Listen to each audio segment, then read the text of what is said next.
Let's create a new level by right-clicking on rooms and creating a new room called level_maze 2. On our new maze, we want it also to be the same size. So change the ratio to 640 by 360, which is the same as our last room.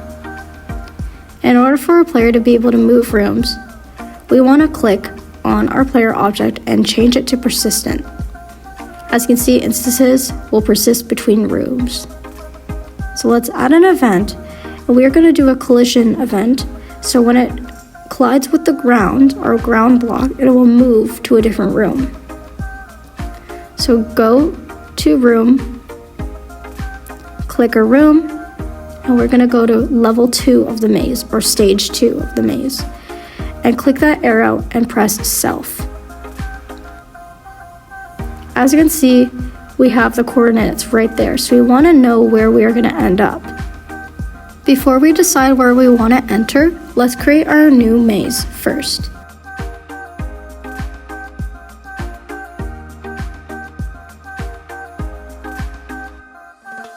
So we have the shell of the maze done. So let's click on our block and see the coordinates. So 0, 160 is where the room entrance is going to be. So what we want to search up is we are going to go to room, jump to point. We want us to end up at 0, 160. So let's delete the ground from the first room so we don't accidentally go to the second room right away.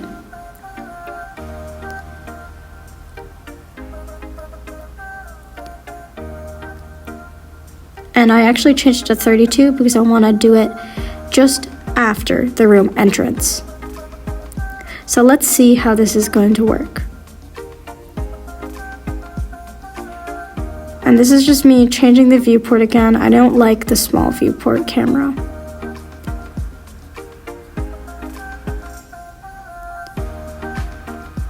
So let's load up the game. And as you can see, that door led to the next room. Another important thing in GameMaker is collision masks. So let's go to the wall. I'm going to place one there. And as you can see, collision mask is same as sprite for this one. Let's see what that is.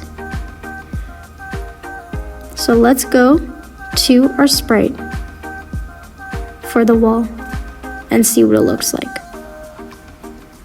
So let's do automatic. The mode should be automatic. And we're going to do rectangle with rotation, so we can rotate the objects. Now we can rotate it, and the collision mask will rotate with the block. So now let's build our maze.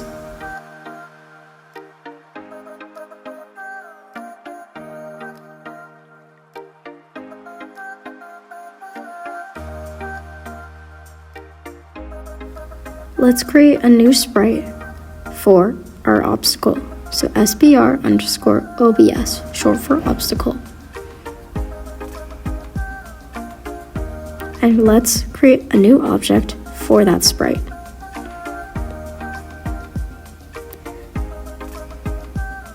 Now I'm changing the color again to a blue color for our new block.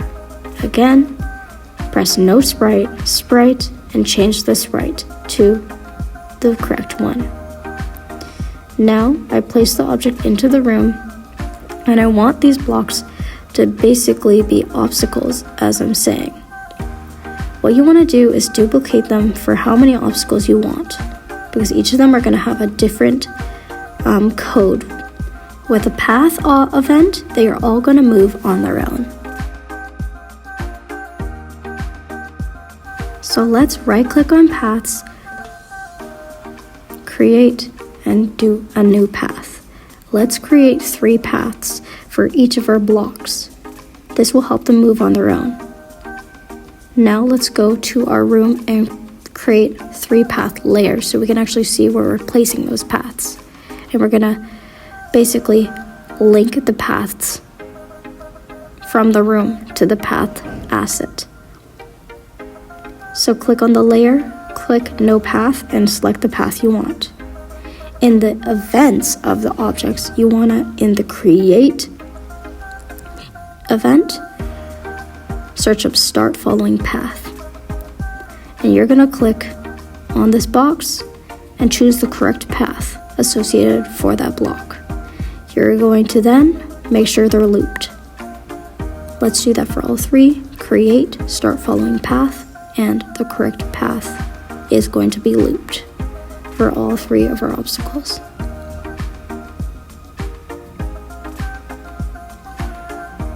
So as you can see again, path 3, path, loop.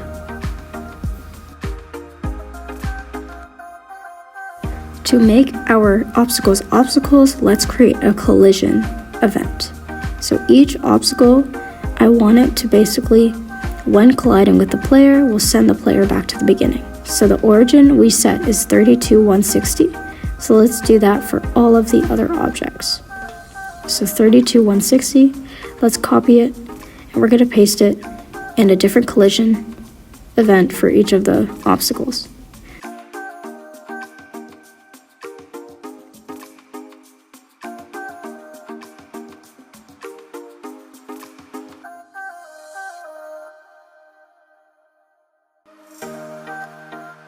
The last step is to draw the paths.